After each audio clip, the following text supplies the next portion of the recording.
안녕하세요. 척수장애인 주거생활 환경 개선에 관하여 오늘 1시간 동안 이야기 나눠볼 강사 김형회입니다. 우선 저는요, 한국장애인개발원 그리고 한국장애인고용공단에서 장애인 인식 개선 교육을 진행하고 있고요. 그리고 한국장애인식 개선 교육센터 그리고 해커스 교육그룹 직장 내 장애인 인식 개선 교육 대표 강사로 일을 하고 있습니다.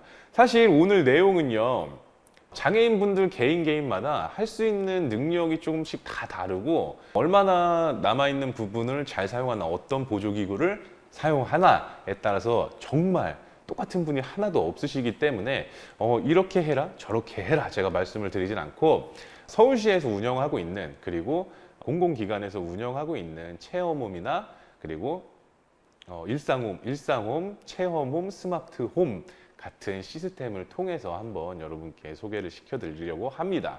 우선은요, 오늘 이런 내용을 좀 이야기해 볼 텐데요. 배리어 프리에 관해서 그리고 유니버셜 디자인에 관해서 먼저 알고 가시는 게 좋을 것 같아서 배리어 프리와 유니버셜 디자인에 대해서 한번 설명을 드리겠습니다.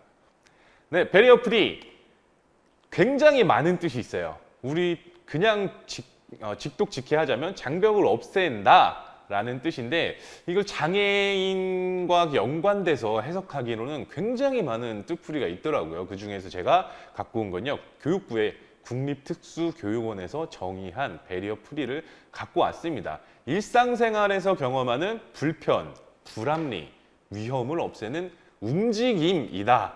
제가 여기서 이걸 보고서 이 문장을 사용해야겠다라고 생각한 건 바로 맨 뒤에 있는 움직임이라는 거예요.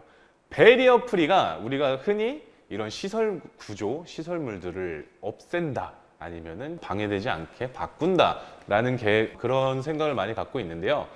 움직임, 모든 것이 다 포함됩니다. 눈에 보이지 않는 정책적인 시도들도 다 배리어 프리에 들어갈 수 있기 때문에 이런 움직임, 없애는 움직임을 이라고 정의한 국립특수교육원의 자료를 좀 갖고 왔고요. 자, 유니버셜 디자인은요, 일반적인 설계, 누구나 사용할 수 있는 보편적인 디자인, 일반적인 설계라고 정의를 할 수가 있는데요. 배리어 프리, 사실은 굉장히 큰 범위죠. 자, 배리어 프리 하면요, 가장 먼저 떠오르는 것이 저는 장애인 주차 구역이라고 생각을 합니다. 네, 장애인 구역이 저렇게 넓으니까 이제 휠체어를 내릴 수 있는 공간을 확보를 한 거죠. 네. 만약에 우리가 일반 주차 칸에다가 주차를 하게 된다면 당연히 휠체어 내릴 수가 없을 경우가 굉장히 많을 거예요. 그러면 일에 지각하거나 약속에 지각을 하거나 그런 경우가 잦다 보면 회사에서 잘리거나 그러면 경제 생활을 할 수 없고, 네, 돈을 벌 수가 없어요. 그래서 이런 장애인 주차칸은 배리어 프리 중에서도 장애인의 생존권과 굉장히 밀접한 관련이 있다고 해서 유일하게 장애인 편의시설 중에 이렇게 벌금까지 매겨가면서 확보를 한 겁니다. 배리어 프리의 아주 대표적인 예고요. 자, 옆에는 경사로. 네, 다 누구나 사용할 수 있죠. 경사로를 장애인, 휠체어를 탄 장애인만 사용한다, 그것은 아니기 때문에 어린이, 노약자, 그리고 다 임산부, 그리고 모든 사람들이 다 사용할 수 있는 대표적인 유니버셜 디자인 중에 하나라고 볼 수 있습니다. 자, 사실은 이런 개념은 배리어 프리가 조금 더 크다고 봐요. 장벽을 없앤다는 면에서. 그리고 그 안에 장벽을 없애고 누구나 사용할 수 있다라는 유니버셜 디자인이 조금 더 디테일한 개념이라고 볼 수도 있을 것 같습니다. 자, 그렇다면은 퀴즈를 한번 해볼까요? 자, 요 신용카드 투입구 사용 못하는 사람 있을까요? 네. 척수장애인 관련자 분들이시니까 모두 거의 다 아시겠죠. 네. 네. 손가락이 잘 움직이지 않으시는 우리 척수장애인 분들, 저 노란색 버튼을 누르면서 카드를 빼야 되는데 굉장히 좀 불편하겠죠. 네. 그럼 어떻게 바꾸면 우리가 모두가 사용할 수 있는 유니버셜 디자인이 될까요?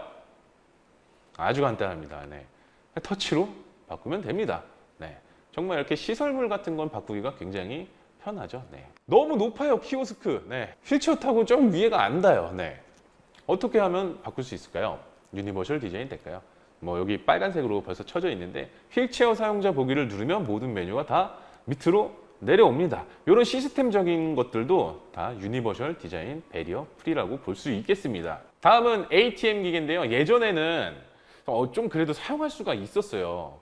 근데 지금은 조금 어려운 게 개인정보 보호 필름이 다 깔려 있어서 제 눈높이에서 이렇게 보면 진짜 검은 화면밖에 안 보여요. 뭐 어떻게 바꾸면 이렇게 휠체어를 사용하시거나 이용하는 데 불편함이 있으신 분들에게 편하게 유니버셜 디자인으로 바꿀 수 있을까요? 네, 간단해요.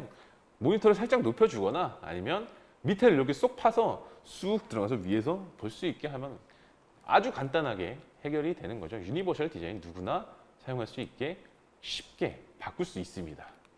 자, 마지막은 드라이브 스루입니다. 드라이브 스루 사용하지 못하시는 분 계실까요? 일단 차 없으면 안 되고요. 제가 전동 휠체어를 타고 여기 한번 가보려고 그랬는데 너무 민폐인 것 같아서 시도는 안 해봤습니다. 언어장애인 분들, 그리고 청각장애인 분들, 그리고 복합장애로 언어장애와 청각장애를 같이 가지고 계시는 분들을 이용하는데 약간의 어려움이 있을 수 있겠죠. 그럼 어떻게 바꾸면 누구나 사용할 수 있는 유니버셜 디자인이 될까요? 아주 간단합니다. 네, 예전에는 이걸 연구를 하려고 어떻게 바꾸는 게 편할까 연구를 하려고 실제로 저도 2019년도에 막 대학에 가서 참여도 하고 연구에 참여도 하고 막 수천만 원 들여서 연구도 하고 했는데 스타벅스 말해도 되나요? 그죠? 되죠? 네, 스타벅스에서 아주 간단하게 해결했습니다. 한 100원 정도에 해결한 것 같아요. 요거 붙여놨어요. 네. 음성 주문이 어려운 고객님께서는 앞으로 오세요. 앞에 직원이 있죠. 그분이랑 필담을 하거나 아니면 메뉴판으로 이렇게 제스처를 통해서 주문을 하면 편하게 주문을 할 수 있겠죠.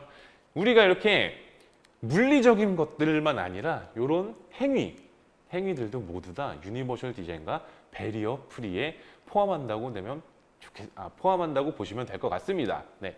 자, 그럼 간단하게 우리 배리어 프리와 유니버셜 디자인에 관해서 알아봤는데요. 이제는 장애인의 자립, 그리고 주거, 자기결정권 강화에 대해서 이야기를 해보겠습니다. 6차 장애인 정책 종합계획에 따르면요. 2023년부터 27년도까지죠. 가장 먼저 30대 중점 과제에 나오는 것이 장애인 자립 및 주거 자기결정권 강화입니다. 네. 여기서 정의하는 자립은 장애인 혼자 집에 들어가서 막 주거 환경을 개선하고 그리고 나 혼자 뭐 다 한다 이런 개념이 아닙니다. 정책적으로는 그런 의미가 아니고요.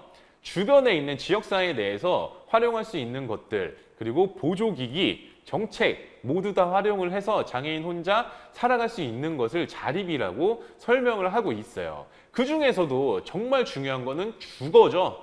거의 대부분을 보내는 집에서의 편리함, 주거 자기결정권 강화도 들어가 있습니다. 주요 내용을 살펴보면은 밑에 나와 있는 것처럼 이런 것들인데 지금 23년부터 추진이 되고 있고 지금은 거의 중간 단계 이상 지난 것 같아요. 그래서 이런 정책들이 포함되어 있습니다. 주거 자기결정권 강화 중에 이제 세부 사항으로 들어가면요. 뒤에 말할 내용이 있는데 그것은 뒤에 다시 한번 말씀을 드리겠습니다. 그래서 본격적으로 이제 주거 환경 개선에 대해서 이야기를 한번 해볼 건데요. 제가 체험한 내용을 조금 바탕으로 한번 설명을 한번 드리도록 하겠습니다. 우선 일상의 삶으로 다 아실 것 같은데 원래는 이 이름이 척수장애인협회에서 진행을 했을 때 일상홈이었다가 이제 서울시 척수장애인협회로 넘어가서 이제 서울시의 지원을 받으면서 체험홈으로 바뀌었습니다. 주요 내용은요 이런 건데요. 24시간 동안 장애인 당사자, 그러니까 대상자와 매칭된 비슷한 기능을 가지고 계신 장애인 당사자 코치님이 계십니다. 그분들이랑 같이 24시간 한 집에서 생활을 하면서 이런 것들을 배워요. 네. ADL, 일상생활 동작 훈련, 턱을 넘어간다는 그런 것도 배우고 그리고 집안에서 휠체어 이동, 그리고 여러 가지 배웁니다. 요리하는 거, 청소하는 거, 빨래하는 거 다 배웁니다. 네. 그리고 중요한 신변 관리, CIC, 소변, 대변, 이런 처리 다 배우고요. 그리고 건강 관리, 직업 재활, 여가 및 레저 등도 배우는데 저도 일상홈, 체험홈 출신입니다. 제가 서울시 척수장애인협회로 넘어가기 이전에 일상홈을 제가 한 달간 들어가서 이렇게 체험을 했는데 정말 깜짝 놀랐어요. 처음에 딱 들어갔는데 턱이 하나도 없어요. 일단 집에. 예, 애초부터 그렇게 한 건지 공사한 흔적도 없는 것 같은데 일단 그 제가 체험했던 집은 턱이 하나도 없습니다. 그리고 문이 다 슬라이딩 도어였어요. 그 외에는 그런데 아무것도 개조를 한 게 없다는 게 더 신기했어요. 그래서 여기서 살 수 있을까? 제가 병원에서 나오자마자 갔기 때문에 굉장한 의심을 하고 들어갔던 기억이 있습니다. 그래서 기다리고 있는데요. 이제 입소식을 하려고 기다리고 있는데 진짜 무슨 등치가 이만한 근육 막 이렇게 빵빵한 코치님이 오셨어요. 코치님이 오셔가지고 저보고 몇 살이냐 딱 물어보면서 반말로 그냥 바로 하시더라고요. 그래서 뭐 많은 얘기를 나누다가 이제 입소식이 끝나고 그분이 정말 너무 깜짝 놀랐어요. 이렇게 막 생활을 하다가 한 1시간, 2시간 정도 됐나 했는데 혼자 막 이렇게 카테터를 막 까가지고 막 장갑을 끼시더니 막 혼자 소변을 보시는 거예요. 예. 저는 그때 병원에 있을 때는 이제 간병인 분이 해주시거나 거의 그랬는데 뭐 혼자 다 하는 거예요. 심지어 뭐 좌약도 혼자 넣어요. 예. 뭐 대변도 혼자 변기에 혼자만 앉아서 막 가고 그래서 와 이걸 보고서 이게 장애인이구나. 저분이 진짜 찐 장애인이시다 이런 생각을 했어요. 저 대단하다. 이게 척수협회구나. 예, 이런 생각을 좀 했는데 그때 당시 제가 그런 생각을 한 이유는 병원에서 저는 계속 환자로 불렸거든요. 환자로 불리다가 진짜 찐 장애인. 그분이 막 자기 혼자 다 심지어 막 혼자 샤워도 하시고 혼자 청소도 하고 혼자 빨래도 하고 막 저렇게 혼자 다 하니까 근육이 막 이렇게 막 역시 우리 찐 장애인 분이시다 이런 생각을 했는데 또 조금 생활을 하다 보니까 누가 또 들어와요. 다음날 누가 또 오셨는데 그분도 코치래요. 이번에는 되게 막 말라가지고요. 진짜 뭐 이렇게 뭐 손도 못 들 것 같으신 분이 들어오셔서 반말로 그러시더라고요. 또 몇 살이야? 네, 그래서 네 하면서 좀 생활을 하다 보니까 역시 이게 뭐지 뭐 역시 척수장애인협회 진짜 근육 빵빵과 아무 힘도 못 쓸 것 같은 사람 두 사람한테 비교해서 배우라는 건가 말하면서 역시 척수협회 막 이랬습니다. 네. 거기서 제가 배운 내용이 정말 많아요. 정말 아무것도 아니지만 너무 많았어요. 그래서 우리 체험홈 이런 다른 시스템 굉장히 중요하다고 생각하는데 일단 체험홈에서는요 딱히 개조를 한 게 없는 것 같아요. 네. 그래서 약간 제가 느끼기로는 지금 왜 와서 느껴보는 거는 약간 유니버셜 디자인 쪽에 가깝지 않나. 누구나 사용할 수 있게 뭐 따로 막 설치를 할 필요 없이 그냥 베리어 프리의 개념도 있지만 뭔가 그냥 정말 집 같았어요. 집. 예. 그래서 제가 이런 거 몇 개를 갖고 왔는데 이거 왜 갖고 왔냐면요. 우리 일상홈에서의 장점은 제가 느끼기 가장 큰 장점은 집에 있는 집 구조 개선을 최소한으로 해서 거기에 적응하고 그래서 이 집에서뿐만 아니라 우리가 가족들이랑 여행을 가거나 아니면 혼자 뭐 다른 숙소에 가서 묵을 수도 있잖아요. 그래서 그때 정말 최소한의 개조로 훈련했던 내용을 거기서도 똑같이 적용을 할 수 있는 그런 범위가 굉장히 넓혀졌다. 이용할 수 있는 시설물의 범위가 굉장히 넓혀졌다라는 생각을 해요. 그래서 제가 이걸 직접 한번 다니면서 찍은 건데요. 뭐 샤워 의자가 있고 뭐 여기 또 변기가 있고 이런데 제가 여기 호텔인데요. 이탈리아의 호텔인데 정말 잘 돼 있죠. 딱 보기엔 정말 잘 돼 있죠. 근데 저 의자를 설치했는데 문이 좁아서 들어갈 수가 없어요. 있으나 마나한 그런 샤워 의자였습니다. 그래서 오른쪽에 보면요. 변기 옆에 바로 샤워기가 있죠. 네.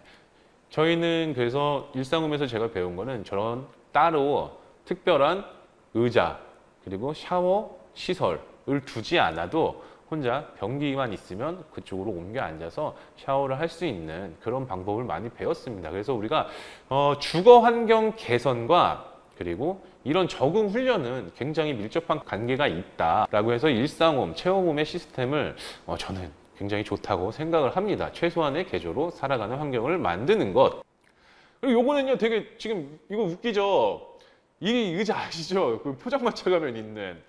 제가 요것도 이탈리아인데요.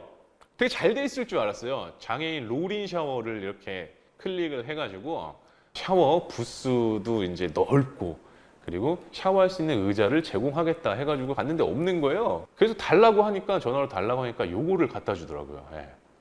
굉장히 난감했던 그런 기억이 있어서 한번 갖고 왔습니다.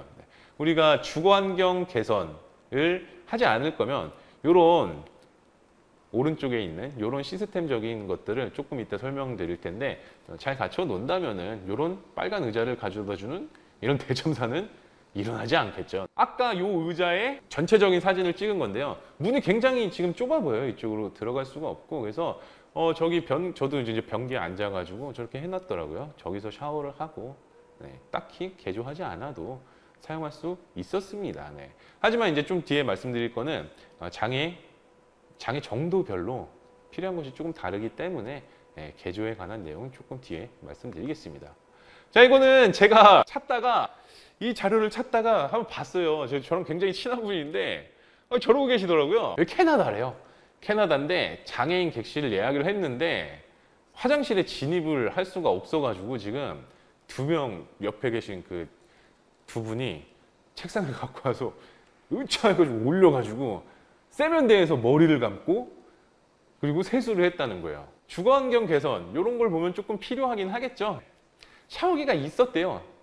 샤워기가 있었는데 고정형이어서 사용을 못했고, 여기서도 샤워할 수 있게 분명히 롤인 샤워 클릭했다고 하거든요, 장이. 근데 또 샤워 의자를 아까 말한 것처럼 정말 우리가 옮겨 앉을 수 없는 그런 걸 가져다 주셔서 같이 가신 분들이 현지에서 이거를 구입을 해서 저기에 앉아서 샤워를 했다고 합니다. 샤워기가 저렇게 돼 있었대요, 고정형으로 장애인 객실에. 그리고 외국은 저 커튼 다 쳐져 있잖아요. 그래서 이게 장애인 객실인지 아닌지 되게 의심을 많이 하더라고요. 근데 아까 말씀드렸듯이 이렇게 좀 적응을 해서 어떠한 환경에서도 내가 이렇게 모든 행동을 다 할 수 있게 만드는 것도 굉장히 중요하지만, 이런 경우는 정말 개조가 많이 필요한 경우라고 봐야겠죠. 그래서 저거를 떼내고서 해도 안 돼가지고요. 여기 캠핑용 펌프 샤워기로 샤워를 하고 나왔다고 합니다. 주거환경 개선 굉장히 중요하다는 거 말씀드리겠고, 자, 다음은요. 스마트홈, 국립재활원에서 운영을 하고 있는 스마트홈입니다. 많은 분들이 아마 모르시고 계실 수도 있어요. 국립재활원에 가보신 분은 아시겠지만 본관에 정말 언덕이, 엄청 높은 언덕이 있어요. 그 기숙사 넘어가는 곳. 거기에 이제 스마트홈이라고 국립재활원에서 퇴원 전에 가족, 그리고 아니면은 친구들과 함께 생활을 하면서 거기서 이제 자고 먹고 하면서 퇴원을 준비하는 그런 곳입니다. 자, 여기는 일상홈과 제가 지금 비교해 봤을 때는요, 성격이 조금 다른 편이 있어요. 자, 스마트홈에 대해서 좀 자세히 말씀드리면은 지금이 현재 4차라고 합니다. 1, 2, 3차 굉장히 예전에 진행을 했던 거고요. 이제는 4차 최신 기술을 이용을 해서 설치를 해놨다고 하는데요. 약간 좀 달라졌어요. 예전에는 정말 집이었는데요. 지금은 약간 병실과 비슷하게 해놨더라고요. 그리고 이런 낙상 감지 가능한 센서 이런 거를 사용을 해서 위험 상황에 대비를 많이 했고, 슬링, 레일을 제거하고 이동 제한 없는 장애인 이승기 배치. 요거 조금 생소하신 분들이 있어서 말씀을 드리면, 천장에 레일이 있습니다. 이렇게 쭉 레일을 달아놔요. 화장실까지. 침대에서부터 쭉 거실, 방, 화장실까지 갈 수 있게 레일을 달아놓고요.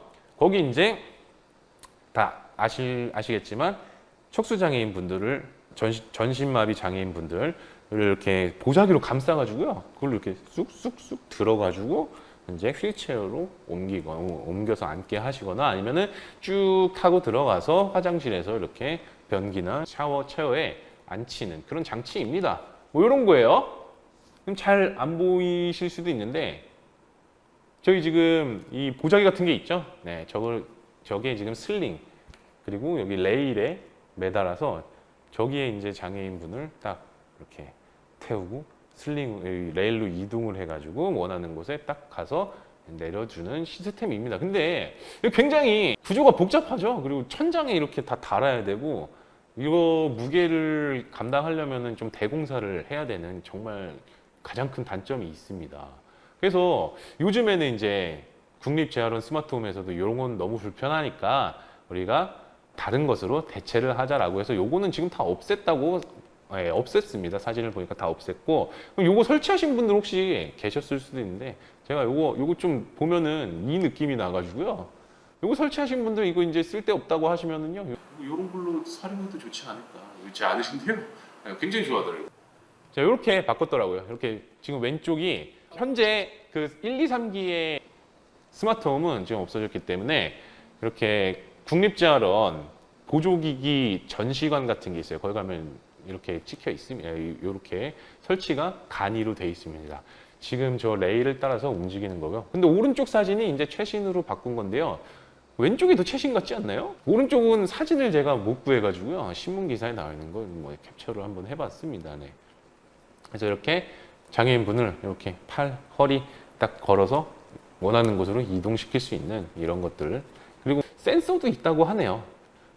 좀 간단하게 그리고 기술의 발전에 따라서 우리 주거환경 개선도 좀 많이 바뀌는 것 같습니다. 예전에 이렇게 레일을 설치를 했다면 지금은 그런 거 필요 없이 이렇게 좀 가볍게 할 수 있는 그런 기술도 나왔기 때문에 점점 발전하고 있다고 보시면 될 것 같습니다. 네, 이거 한번 태워주세요. 네. 자, 그리고 이런 거 또 많이 보셨죠? 테이블, 높낮이 조절 가능한 테이블, 그리고 높낮이 조절 가능한 정리칸, 아일랜드 식탁 같은 것도 이렇게 위아래로 되더라고요. 정말 요즘 신기해서 갖고 왔는데 위아래 높낮이 조절이 되는 거는 굉장히 편하긴 하겠지만 굉장히 비싸겠죠. 네, 이런 것도 있죠. 주방 오르락 내리락 하는 싱크대, 그리고 밑에 다 파놓고 휠체어가 쏙 들어갈 수 있게 해서 설거지를 할 수 있는, 그리고 이 찬이 앞으로 나오고 밑으로 내려옵니다. 네, 그런 것들. 그래서 저도 이걸 다 체험을 하고 나서 와, 이거 너무 편하긴 하네요. 얼마예요? 라고 물어봤어요. 이거 이렇게 다 구축하는데 얼마예요? 그랬더니 7천만 원입니다. 이러시는 거예요. 네? 잘못 들었는 줄 알았어요. 7천만 원입니다. 이게요? 아, 여기 전체를 다 하는데 7천만 원이래요. 요즘은 좀 싸졌대요. 5,200만 원입니다. 이러시더라고요. 네. 그래서 이 사실을 알고 계세요. 그래서 이런 종합평가 같은 것도 보고서가 계속 나오고 했는데 가장 큰 단점이 구축 비용에 관한 내용이었어요. 주된 내용이었고 그거를 보완을 해서 한 10년이 지난 지금 스마트홈 최신식 시스템으로 좀 저렴하게 바꾼 것 같습니다. 요거는 진짜 저는 이거 사용하시는 분이 있나 궁금해가지고 한번 사진 찍어왔는데요. 휠체어를 타시는 거동이 불편하신 분들 이렇게 옮겨 앉아서 저 문을 딱 닫은 다음에 목욕하는 거래요. 저기 물을 담아가지고 월풀 같은 그런 건가요? 네. 굉장히 편리하긴 하겠죠. 이거 얼마예요? 그러니까 가격은 잘 모르겠습니다. 이러시더라고요. 아무튼 종합으로 한 5천만 원 정도 된다는 거. 굉장히 부담이 많이 되겠죠. 높낮이를 되게 좋아하시더라고요. 요거 코모도도 예전에는 그냥 규격 딱 요 사이즈였는데 코모도조차도 위아래 다 조절이 되고 이제 세면대도 조절이 되는 그런 것들도 다 설치해 놨었고요. 지금은 이렇게 옮겨서 여기다가 설치를 해 놨더라고요. 그리고 뭐 커튼을 자동으로 쳐주는 뭐 시스템, 그리고 문을 열어주는 시스템, 뭐 오디오를 켜주세요, 불을 켜주세요, 뭐 음성 인식, 그리고 패드로 할 수 있게 이런 전자기기들을 다 하나로 통합을 해서 앱으로 관리를 하고 있습니다. 자, 그래서 제가 정리를 한번 해봤어요. 아까 7천만 원입니다. 이러셨다고 그랬잖아요. 그래서 1기 제일 처음에 할 때 7,500만 원, 그 다음에 5,900만 원. 점점 싸지고 있긴 해요. 그분 설명이 맞네요. 네. 환경 제어, 네, 컴퓨터로 예전에는 컴퓨터로만 이렇게 제어하게 됐던 걸 지금은 음성과 스마트폰으로 제어할 수 있게 만들어 놨지만 이것도 되게 오래된 거예요. 지금 한 13년도였기 때문에 지금 한 10년이 지난 지금은 스마트홈 4기로 해서 최신식으로 많이 바꿔놨더라고요. 네. 거실, 뭐 출입문, 전동 출입문도 있어요. 네. 집에 전동 출입문, 집에 이제 뭐 스크린도 이게 자동문이 있는 건가요? 저거는 제가 확인을 잘 못 해봐가지고 제가 들어갔을 때 없었거든요. 근데 전동 출입문이 그때 있었다고 하네요. 제 기억은 잘 안 나는데, 근데 집에다가 이거 자동문 하면 좋을 것 같긴 합니다. 경사로, 거치대 이런 것들 정말 별거 아니죠. 이런 거 사소한 거 하나를 설치함으로 인해서 할 수 없던 게 할 수 있게 바뀌고 불편했던 게 편하게 바뀝니다. 그래서 이런 집 구조 개선 정말 아까 보여주셨던 사진 뭐 사람을 들어 업어서 세수를 시킨다거나 아니면은 물 펌프를 따로 사용을 해가지고 샤워를 해야 한다거나 이런 상황이 왔을 때 굉장히 그런 상황에서는 굉장히 집 개조가 굉장히 중요하겠죠. 그래서 제가 좀 비교를 해봤습니다. 체험홈 아까 말씀드렸던 것처럼 제가 체험홈은 약간의 유니버셜 디자인 쪽에 속하지 않나. 그리고 스마트홈은 약간 베리어 프리에 속하지 않나. 근데 이거 해석하기마다 조금 다르기 때문에 제가 그렇게 느낀 이유는 체험홈은요 기존의 환경을 활용을 해서 따로 개조 없이 약간의 변형을 두어서 누구나 사용할 수 있게 이렇게 설치를 해놓은 거라고 생각을 해서 유니버셜 디자인과 조금 더 가깝다고 생각을 하고요.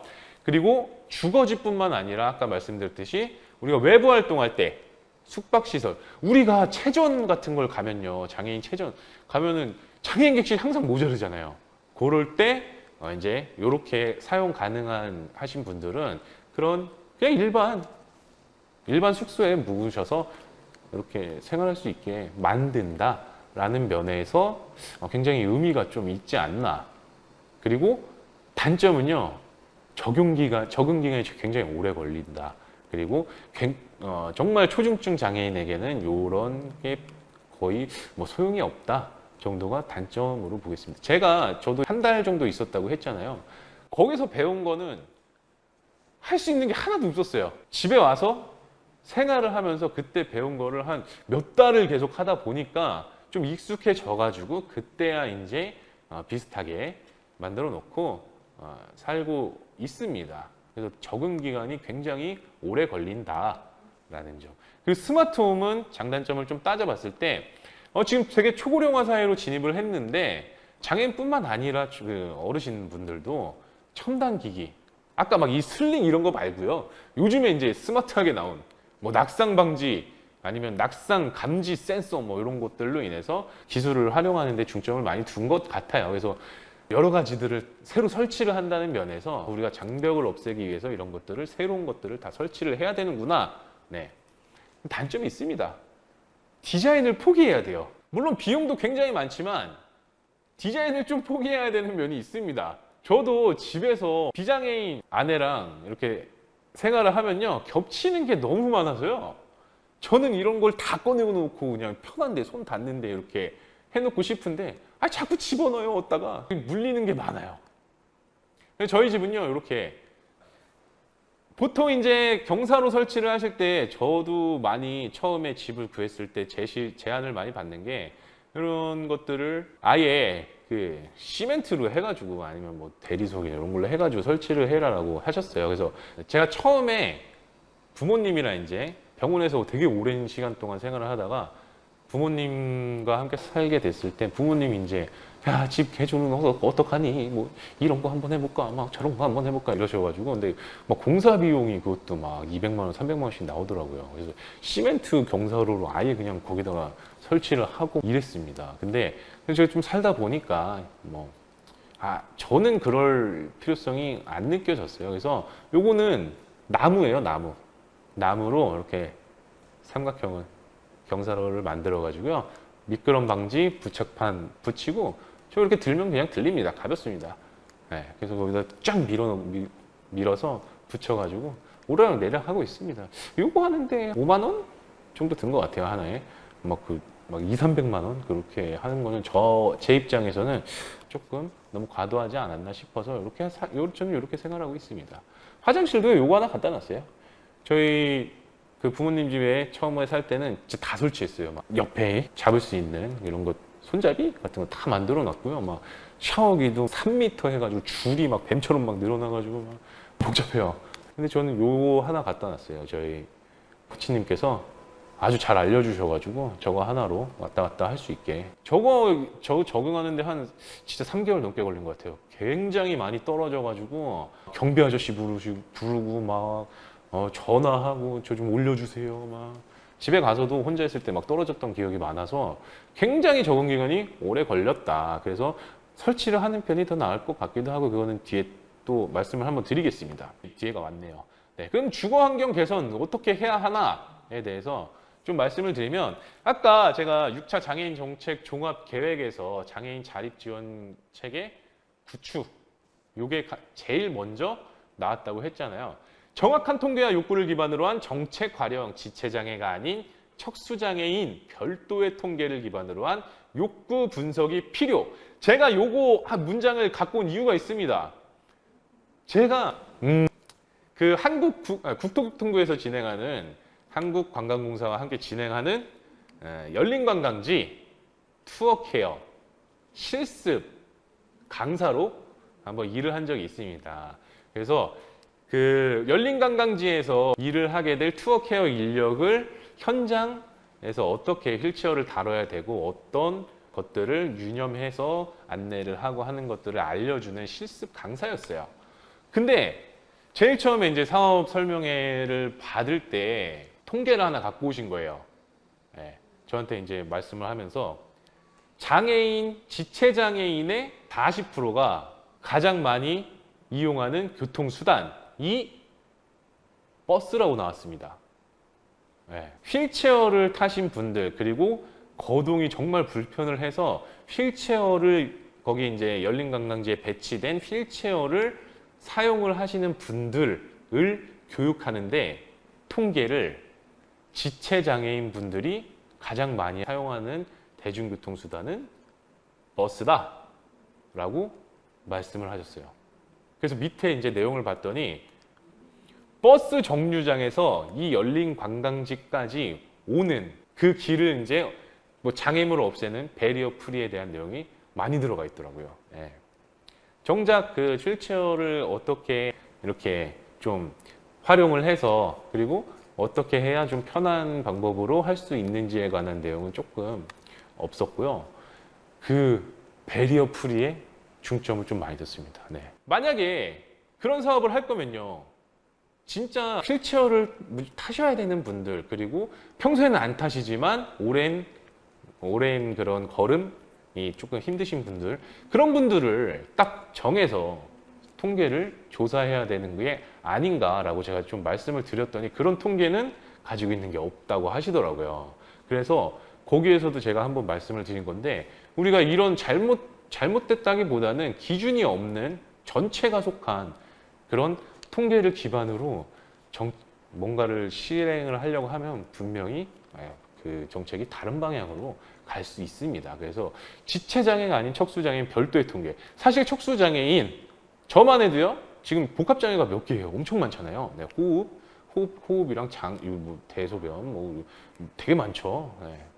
기립성 저혈압, 뭐 이수성 고라증 굉장히 많습니다. 그래서 우리 이런 주거 개선을 할 때는 지체장애인 분인지 척수장애인 분인지 이게 따로 조금 조사를 할 필요가 있다고 봅니다. 이런 거는 아마 척수장애인 협회에서 하게 된다면은 주도해서 하시게 된다면 별도의 통계가 나올 것으로 기대를 하고 있습니다. 그리고 가장 중요한 게 있습니다.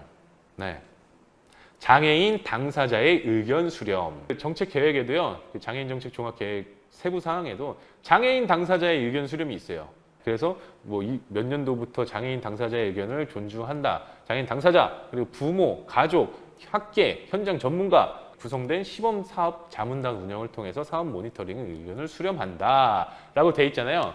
이미 뭐 하고 있어요. 23년도부터 했던 거라서 지금 아직 2년 남았죠? 예, 2년 남았지만 다 이제 하고 있습니다. 하고 있는데요. 2023년도부터 진행을 했기 때문에 2027년까지 진행되기 때문에 한 2년 정도 남은 것 같은데 많이 진행을 했고 요 단계는 이제 끝난 것으로 제가 본 것 같습니다. 확실하진 않아요. 네, 장애인 당사자의 의견 수립 굉장히 중요하죠. 몇 가지 좀 예를 살펴볼게요. 저희 집이에요. 네. 이사할 때요. 저희 와이프랑 배우자랑 정말 이거 갖다 많이 싸웠어요. 싸우진 않고 의견이 대립이 있었습니다. 격한 의견 대립이 있었습니다. 네. 저는 요 냉장고를 저 오른쪽에 있는 테이블 쪽으로 하고 그 테이블을 이쪽에 냉장고 위치로 놓자 이렇게 지금이랑은 바꾸자라고 이제 했어요. 근데 이렇게 큰 것부터 이렇게 가구를 배치하고 싶대요. 저는 왜 이렇게 하면 안 되냐라고 말을 했던 게 문이 지금 이쪽으로 열려요. 네. 그럼 제가 여기 들어갈 때 이러고 있어야 돼요. 저 좁은 데로 휠체어를 계속 왔다 갔다 앞뒤로 계속 왔다 갔다 해야지 이제 팔이 닿습니다. 물 한 잔 먹고 나올 때 다시 또 이렇게 왔다 갔다 해서 물 먹은 거 벌써 다 운동 다 됐어요. 또 다시 또 열고 또 먹어야 되고 아무튼 그렇습니다. 그래서 요거 뭐 디자인을 저희가 포기한다 그랬는데 요거는 조금 정말 뭐 별거 아닌 디자인이긴 하지만 취향 차이긴 하지만 뭐 이렇게 사선으로 하겠대요. 졌어요. 그래서 저렇게 돼 있고요. 물 먹을 때마다 맨날 그러고 있습니다. 굉장히 불편하겠죠? 제 와이프가 이 영상을 봤으면 좋겠습니다. 아유, 그리고 이거 아까 말씀드렸던 여기에 지금 생활용품이 다 들어가 있는데 치약을 꺼내려고 했는데 저기다 다 넣어놨어요. 저는 이런 테이블에다가 그냥 뭐 치약 묶음으로 사가지고 이렇게 막 그냥 여기다 다 넣고 싶은데 더러워 보인다고 저기다 다 넣는 거예요. 빼려면 이게 문이 또 안 닿아요. 문이 여기 걸려서 제 팔이 짧아서 안 닿아요. 그리고 빼달라 그래요. 제가 못 빼니까 자기가 이제 필요하면 말해. 내가 빼줄게. 그게 한 2년이 가고 3년이 가잖아요. 승질을 냅니다. 그렇습니다. 저희 치약 한 번만 빼줘 그러면 잠깐만 아니야 내가 할게. 근데 안 될 것 같아. 잠깐 빼줘. 굉장히 반복됩니다. 굉장히 눈치가 많이 보이고요. 뭔가 좀 디자인을 포기를 하면 안 되나 같은 생각이 좀 들어서 디자인 얘기 한번 말씀드렸습니다. 자, 그러면 저희 집 말고 경사로도 다시 보자.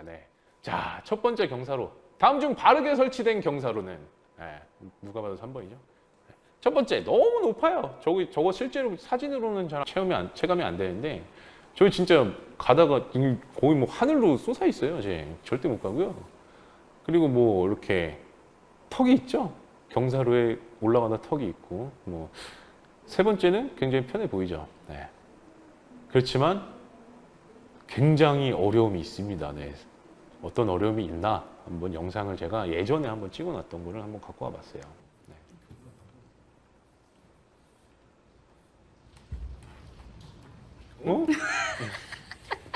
보셨나요? 다른 걸로 시도해 봅니다 이번에. 브레이크를 걸고 한번 해봅니다.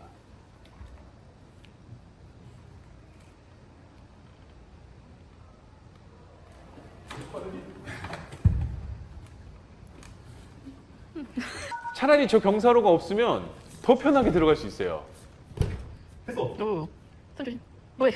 아주 약간 한 2cm 정도 되는 경사로거든요. 정말 별거 아닌 것 같은데 막상 해보면요 잘 안 돼요. 되게 드네.